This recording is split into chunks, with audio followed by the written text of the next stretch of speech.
Welcome to Suman TV. పరమ పావనుడు మర్యాద పురుషోత్తముడైన శ్రీరామచంద్రుడు అరణ్యవాసం సమయంలో సీతాదేవి లక్ష్మణుడితో కలిసి నివసించినటువంటి ప్రదేశమే పర్ణశాల. భద్రాచలంలో ఉన్నటువంటి ఈ ప్రదేశం అత్యంత పుణ్యం పావనం అనే చెప్పుకోవాలి. ప్రత్యేకించి భద్రాద్రి ఆలయానికి 35 కిలోమీటర్లో ఈ పంచవటి పర్ణశాల ఉందండి. ప్రస్తుతం నేను అదే ప్రాంతంలో ఉన్నాను. ఇక్కడి నుంచి అంటే 35 కిలోమీటర్ల వరకు వచ్చి ఇక్కడి నుంచి మనం 1 కిలోమీటర్ లోపలికి వెళ్తే డైరెక్ట్ పర్ణశాల దగ్గరికి వెళ్ళొచ్చు. అక్కడ ఎన్నో ఘట్టాలని రామాయణంలో చోటు చేసుకున్నటువంటి కొన్ని కీలక ఘట్టాలు, అంటే అరణ్యవాసం సమయంలో చివరి 3 సంవత్సరాల్లో కొన్ని రోజుల పాటు రాముల వారు ఇక్కడే నివసించారు, ఒక కుటీరం ఏర్పాటు చేసుకుని చెప్తారు.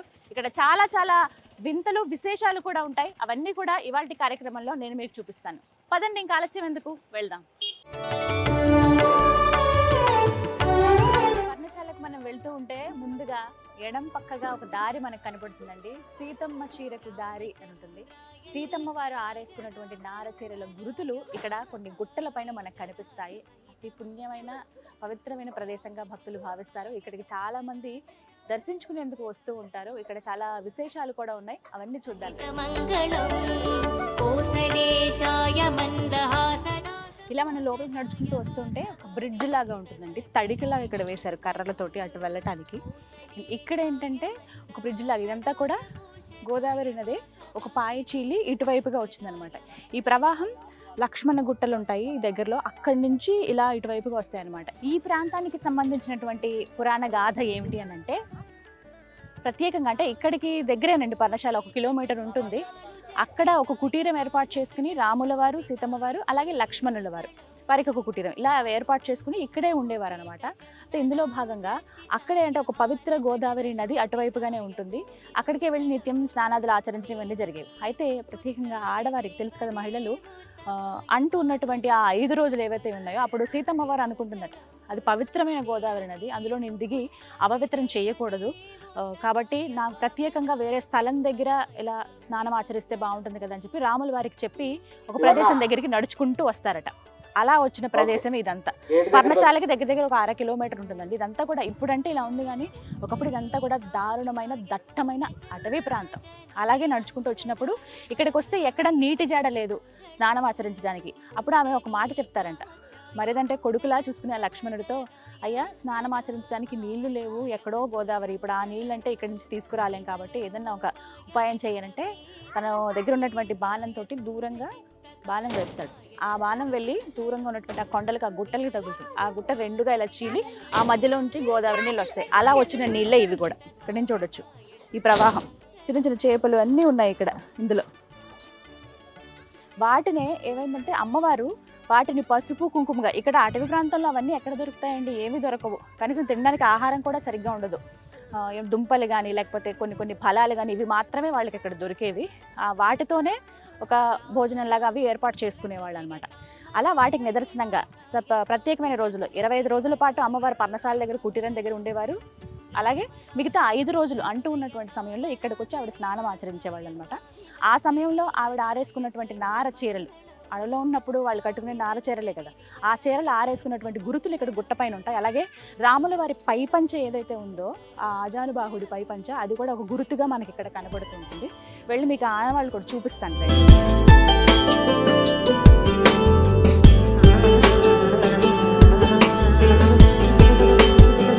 ఇదిగో ఇక్కడ చూస్తున్నారు కదా, ఇదే అమ్మవారు ఆరేసుకున్నటువంటి నార చీర. మొత్తంగా ఈ చీర అక్కడి నుంచి ఆ కొండ, ఆ గుట్ట చివరి వరకు చూస్తే అక్షరాల 20 గజాల చీర అండి. మామూలుగా ఇప్పుడు మహిళలు కట్టుకునే చీర ఏంటంటే 6 గజాలు మాత్రమే ఉంటుంది సాధారణంగా చీరలు అనేవి, కానీ అమ్మవారివి 20 గజాలంట. ఆవిడ కట్టు తీరే చాలా ప్రత్యేకంగా ఉంటుంది కదా, ఇలా కుర్చీలు వచ్చి ఇలా మధ్యలోంచి ఇలా వేసి, కొంగు కూడా చాలా పెద్దగా, అంటే అప్పటి కట్టు తీర అలాగే ఉండేది, అలాగే కట్టుకునేవాళ్ళు కూడా. అందుకు 20 గజాల చీర ఉండేది అమ్మవారికి. దానికి గుర్తుగా ఇదనమాట, ఇక్కడి నుంచి ఆ చివరి వరకు చూడొచ్చు. ఇంకొకటి ఏంటంటే రంగురంగులు, ఆ అచ్చు ఎలా పడిందో చూడండి. మొత్తం ఇదంతా కూడా కలర్స్. ఒకవేళ కొండ అయితే కనుక అన్ని కొండలు అలాగే ఉండాలి, ఒకే రంగులో ఉండాలి.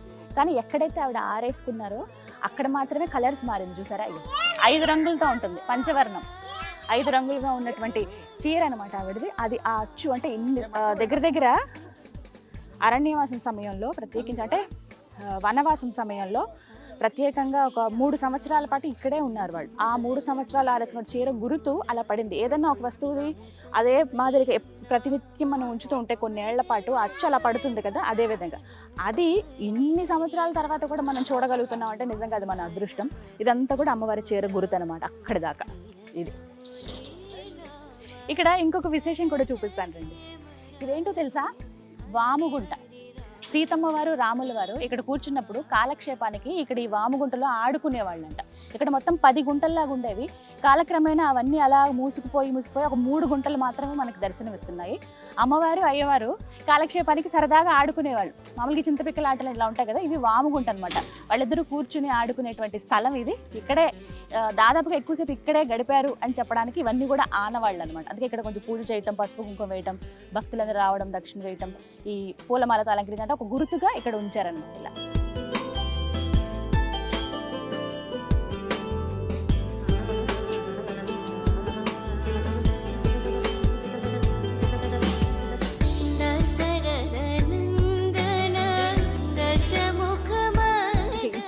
మరొక విశేషం ఏంటో తెలుసా? అయ్యవారిది అంటే రాముల వారిది పై పంచ. దాని గురుతు ఎలా ఉందో చూడండి. నల్లగా ఒక చారలాగా మనకు కనిపిస్తుంది. ఇదే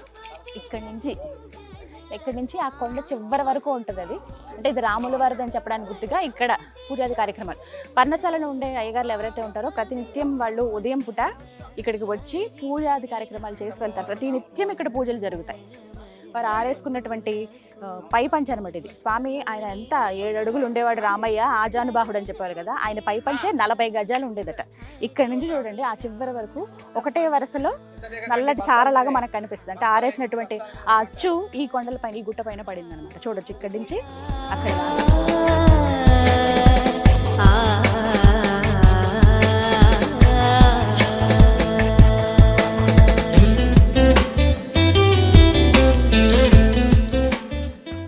చక్కగా గైడ్స్ కూడా ఉంటారండి. ప్రత్యేకించి ఏంటి అంటే వచ్చే భక్తులందరికీ కూడా తెలియకపోవచ్చు, వాళ్ళు అంటే గుర్తుపట్టలేకపోవచ్చు. అందుకనే ఎక్కడ అమ్మవారి చీర ఉంది, అయ్యవారి పైపంచ కానీ, ఈ రాతి పళ్ళెం కానీ, వాముగుంటలు కానీ, వీటి గురించి ఎక్స్ప్లెయిన్ చేయడానికి గైడ్స్ కూడా ఉన్నారు. మరి ఇప్పుడు కొంతమంది టూరిస్టులకి ఎవరైతే భక్తులు వచ్చారో వాళ్ళకి చెప్తూ ఉన్నారు, వినండి వారి మాటల్లోనే. పర్ణశాల పంచవటి 14 సంవత్సరాలు అరణ్యవాసం చేసిన ప్రదేశం.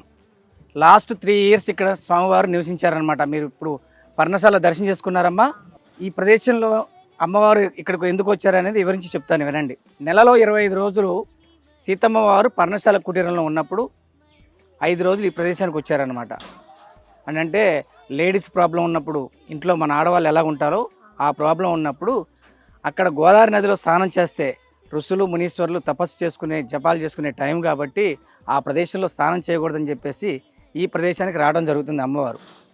కానీ ఈ ప్రదేశానికి వచ్చినప్పుడు ఈ బండ తప్పించి నీళ్లు కూడా లేవు.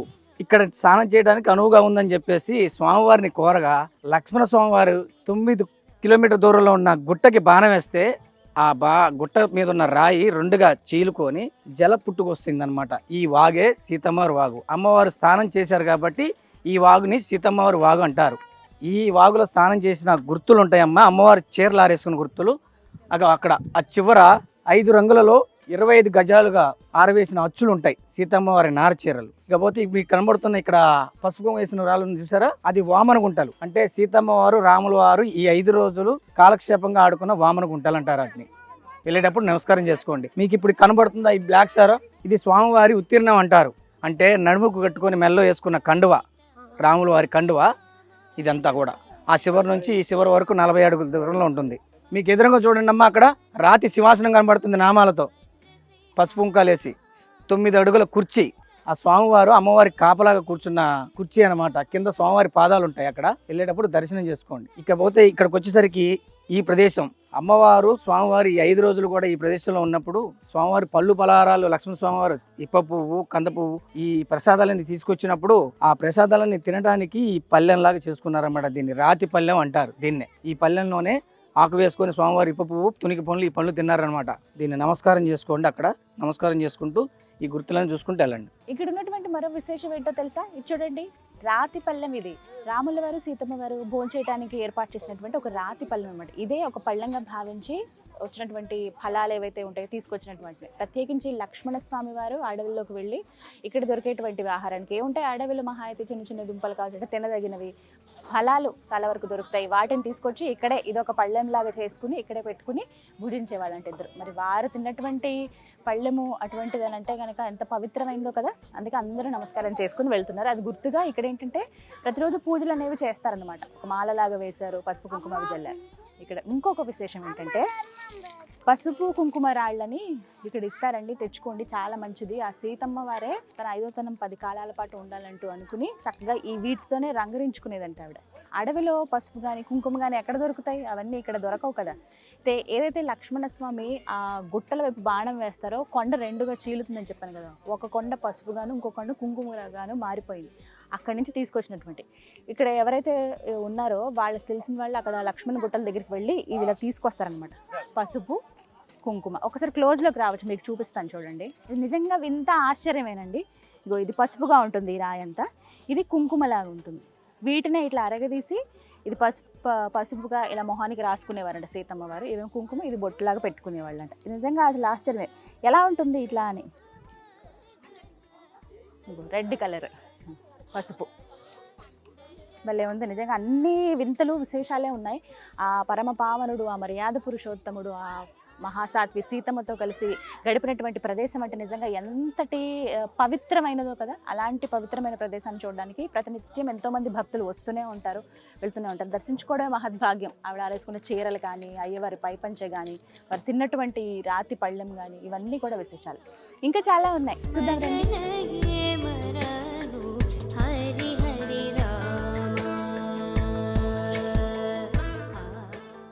అసలు రామ రావణ యుద్ధం జరగడానికి బీజం పడినటువంటి ఘట్టం ఏదైతే జరిగిందో ఆ ప్రదేశానికి ఇప్పుడు నేను మిమ్మల్ని తీసుకువెళ్ళబోతున్నాను. అక్కడికి మనం వెళ్ళాలంటే ఈ చిన్ని వాగిలా దాటుకుంటూ వెళ్ళాల్సిందే, పదండి. ఇక ఆ ప్రదేశానికి వచ్చేసాం. అందరికీ తెలిసిందే ఆ కీలకమైన ఘట్టం ఏది అనేది. లక్ష్మణుడు శూర్పణఖ చెవి ముక్కు కోసినటువంటి ప్రదేశం ఇదేనండి. ఇక్కడ కనపడుతున్న ఈ రాళ్ళు ఉన్నాయి చూసారా, ఇవన్నీ ఏంటంటే ఇటు రండి చెప్తాను. వచ్చిన భక్తులందరూ కూడా ఇందులో ఒక 3 రాళ్ళని తీసుకుంటారు. మనసులో ఒక్కసారి నమస్కరించుకొని, సీతమ్మ తల్లి రాముల వారు ఎన్ని కష్టాలు పడ్డారో అందరికీ తెలిసిందే. పడరాని కష్టాలు, మన శత్రువు కూడా ఇలాంటి పాపం కానీ లేకపోతే ఇలాంటి హాని జరగకూడదు అని మనం కోరుకుంటామా? అంతకు మించి జరిగాయనే చెప్పుకోవాలి. అంత మంచి మనుషులకి, అంటే మానవ రూపంలో వచ్చినటువంటి ఆ ఉత్తమ పురుషులకి, ఆ మహాసాత్వికి ఇలా జరగడం అనేది నిజంగా బాధాకరం. అంటే మనిషిలాగే అన్ని కష్టాలు పడ్డారు వాళ్ళు ఈ అవతారంలో, రామావతారంలో. అలాంటి కష్టాలు సీతమ్మ తల్లికి రాముల వారికి వచ్చినటువంటి కష్టాలు మా జీవితంలో రావద్దు, అలాంటివి మా జీవితంలో ఎదుర్కోవద్దు అని చెప్పి ఇలా ఈ 3 రాళ్ళని ఒక్కసారి ఆ సీతారాములను స్మరించుకుని దండం పెట్టుకుని వెనక్కి తిరిగి ఆ గుట్ట పైన వేసేస్తారు. అలా భక్తులందరూ వేసిన రాళ్ళే ఇలా గుట్టలుగా ఏర్పడింది. అక్కడ చూడండి కనిపిస్తుంది. నేను కూడా ఒకసారి నమస్కరించుకొని అలాగే చేస్తాను. కానీ ఇక్కడికి వస్తే నిజంగానండి ఎంతటి పుణ్యం చేసుకున్నామో అనిపిస్తుంది. మనం అవన్నీ కేవలం రామాయణం గురించి, మహాభారతం గురించి ఇలా వినడమే తప్ప మనకు ఆ ఆనవాళ్ళు కానీ ఇవన్నీ వెళ్ళి మనం డైరెక్ట్గా స్పృశించి ఆ ప్రాంతంలో అడుగుపెట్టి చూడడం అనేది చాలా అరుదుగా అవకాశాలు వస్తూ ఉంటాయి. అలాంటిది మన తెలుగు రాష్ట్రాల్లో ఉన్నటువంటి భద్రాచలంలో ఈ విధంగా ఈ అవకాశం రావటం కానీ, తెలుగు నేలపైనే ఉంది మనమందరం వచ్చేటువంటి వీలు కల్పించడం కానీ నిజంగా గొప్ప విషయం. ఇది మనందరం అదృష్టంగా భావించాలన్నమాట. ఇవే కాదు, ఇంకా చాలా విశేషాలు ఉన్నాయి, చూపిస్తాను కదండి. ఈ సీతమ్మ చీరకు దారి ప్రాంతంలో ఖచ్చితంగా అందరూ వీక్షించవలసినది, తరించేది ఒక ప్రాంతం ఉంది. అక్కడికి ఇప్పుడు మనం వెళ్తున్నాం. ఈ తడికల ద్వారానే అక్కడికి చేరుకోవాల్సి ఉంటుంది. రండి వెళ్దాం. రామచంద్ర శ్రీరామ శ్రీరామ శ్రీరామ శ్రీరామ జయ రామ జయ జయ రామ. చిన్న చిన్న చేపలు మొత్తం అన్ని భలే ఉన్నాయి ఇక్కడ. చిన్న చిన్న ఫిషెస్ హాయిగా తిరుగుతున్నాయి అవి. ఇదే ప్రాంతంలో అమ్మవారు ప్రత్యేకంగా పూజలు అవి చేసుకునేవాళ్ళు. కొంతసేపు ఆవిడ సమయం గడిపి ఇక్కడ కూర్చునేవాళ్ళు అనమాట. ఆవిడ అక్కడ కూర్చున్నప్పుడు, ఆమె ప్రత్యేకంగా ఉన్నప్పుడు, స్నానం ఆమె ఆచరించేటప్పుడు, అటవీ ప్రాంతం కదా, అయ్యవారు అంటే వారి భర్తే కాబట్టి ఆయన కాపలాగా కూర్చునేవారట. రాజు ఎక్కడున్న రాజేగా, అది రాజకోటలో ఉన్న, అంటే ఒక కోటలో ఉన్న రాజే, అడవిలో ఉన్న కూడా రాజే కదా. ఆయనకు ఒక రాతి సింహాసనం లాగా ఏర్పడింది. ఇదే ఆ రాతి సింహాసనం. ఇక్కడే అయ్యవారు కూర్చునేవాళ్ళు. ఆయన పాదాల గుర్తులు ఇక్కడ మనం చూడొచ్చండి. ఇవే స్వామివారి పాదాలు. రామచంద్ర జయ శ్రీరామ్. ఎంత పెద్ద పాదాలో స్వామి అయితే, 7 అడుగులు కదా ఆయన. ఆజానుబాహుడు ఇంత ఉంది ఒక్కొక్క పాదం. రామచంద్ర ఇక్కడ ఒక సింహాసనం లాగా ఉంది, రాతి సింహాసనం, ఆయన కూర్చున్నటువంటిది అనమాట. భక్తులందరూ కూడా వచ్చి ఇక్కడ ఉదయం సాయంత్రం కూడా పర్ణశాలకు సంబంధించిన వ్యక్తులు ఎవరైతే ఉంటారో పూజారులు వాళ్ళు వచ్చి పూజలు చేస్తారు. భక్తులు ఎవరు వచ్చినా కూడా ఇక్కడ ఇలా పసుపు కుంకుమ వేసి దండం పెట్టుకుని వెళ్తారనమాట. రామచంద్ర ఇలా ఈ మార్గం ద్వారా అటు బయటకు వెళ్ళిపోవచ్చు. గో సీతమ్మ తల్లి కూర్చున్నటువంటి ప్రదేశం అనమాట ఇది. ఈ చిన్ని గుట్ట పైన అమ్మవారు కూర్చునే వాళ్ళు, అక్కడ రాతి సింహాసనం మీద రాముల వారు కూర్చునేవాళ్ళు అనమాట. సీతమ్మ ఎంత చక్కగా ఎంత సుకుమారంగా ఉంటుందో తెలుసా ఆవిడ. భర్తతో పాటు నేను ఆయన వెంట అంటూ వచ్చేసింది, అడవుల పాలైపోయింది. అయినా సంతోషంగా జీవించింది. కానీ ఆమె కష్టాలు ఎవరికి రావద్దనే కదా కోరుకుంటాం. ఆ మహాసాధువుని చూసి మనం ఎన్నో నేర్చుకోవాలి. చక్కగా ఉంది చూడు.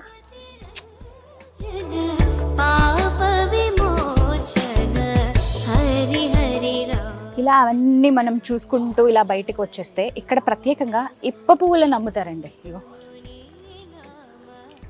కొంచెం కొండలు గుట్టలు ఉన్న ప్లేస్ కదా, మనం జాగ్రత్తగా చూసుకుంటూ నడుచుకుంటూ వెళ్ళాలి. ఇగో వీళ్ళందరూ ఉసిరికాయలు, శనగలు, రేగి వడియాలు, పసుపు కుంకుమ అని. ఇప్ప పువ్వులు ఇక్కడ చాలా చాలా ఫేమస్ అట.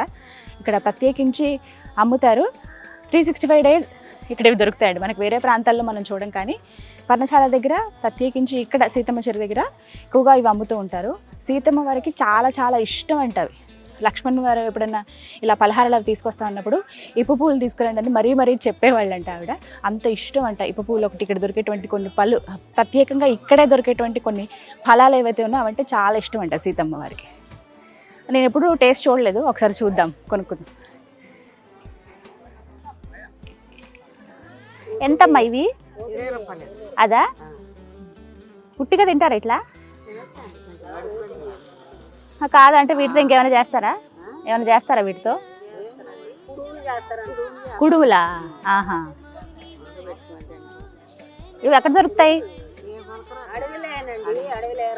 అవునా, మీరు అడవుల్లోకి వెళ్ళి తీసుకుని వస్తారా?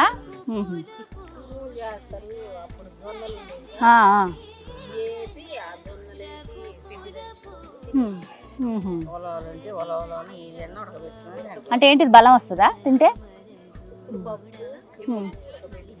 తింటారా?